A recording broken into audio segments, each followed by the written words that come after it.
Welcome to the latest edition of Sports Source. I'm your host, Ryan Kerley, and we're jumping right in as area high school teams start to look toward region play.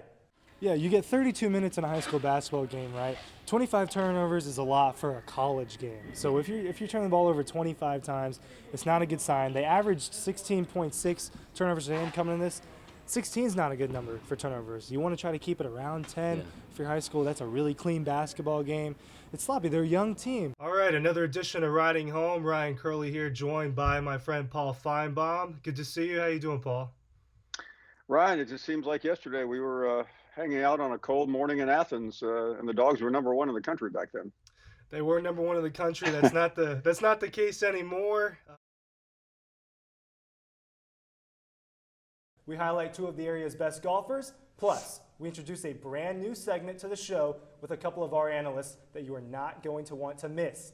Let's first kick it off with the matchup of the week. There is a top 100 golfer in Athens right now, and he is only a junior.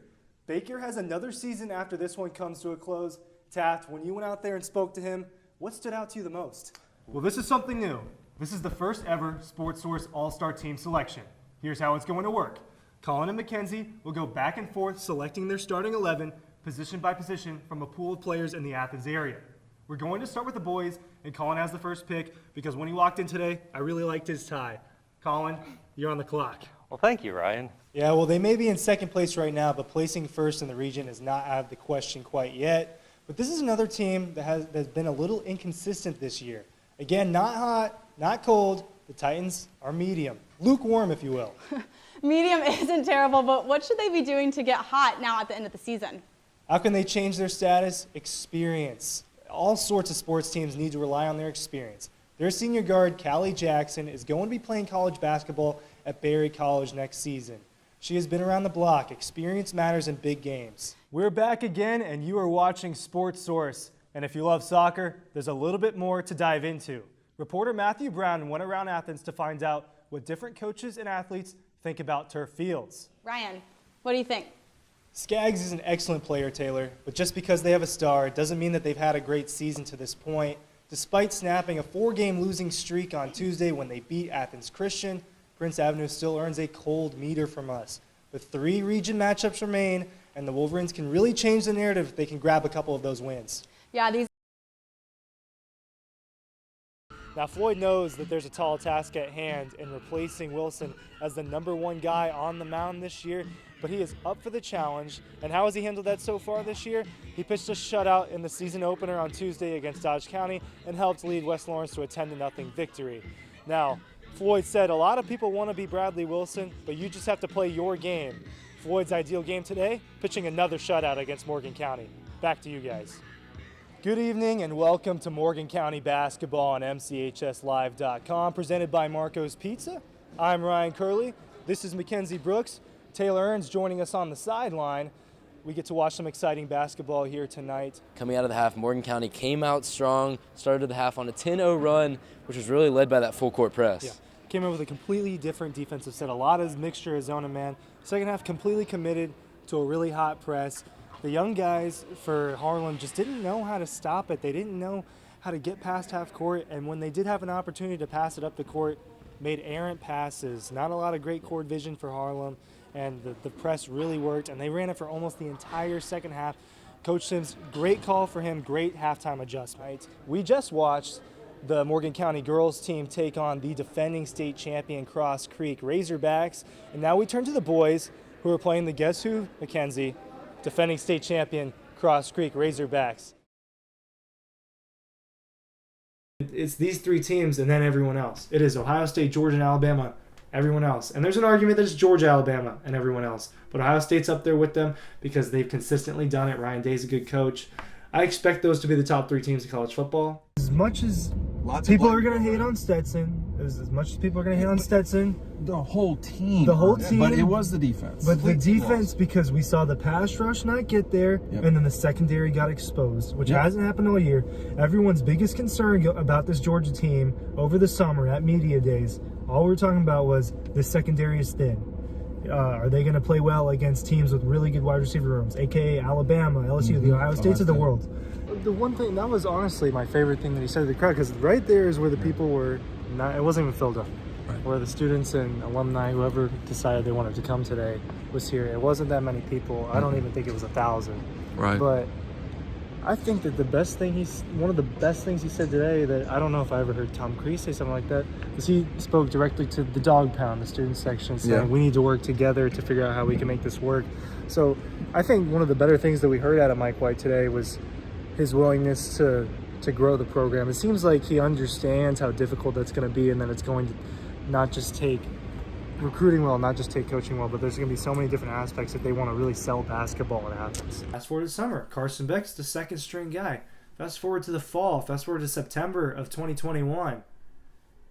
Carson Beck is JT Daniels' backup heading into the season, and heading into the UAB game, everyone thought Carson Beck was going to start, and Kirby even said himself not too long before that game that Carson Beck was JT Daniels' backup. All of a sudden, Stetson Bennett gets thrown into the game. A lot of people didn't see that one coming, and you know the rest of the story. Georgia's the national championship team. All right, the Georgia Bulldogs are the national champions.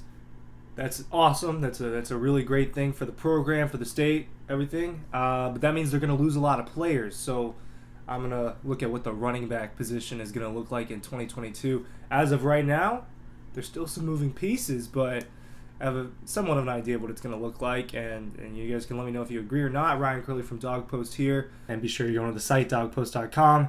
Ryan Kerley here. This list is a little bizarre to me, very, very bizarre to me. Ryan Kerley from Dawg Post here. Ryan Kerley from Dawg Post here, talking about the starting quarterback for 2022. Who are they losing? Who may stay? There's a few names who are undecided. Ryan Kerley here, sifting through this situation with you. A lot of movement. All of it has been expected, I think. Yes. I don't think that there's been a surprise.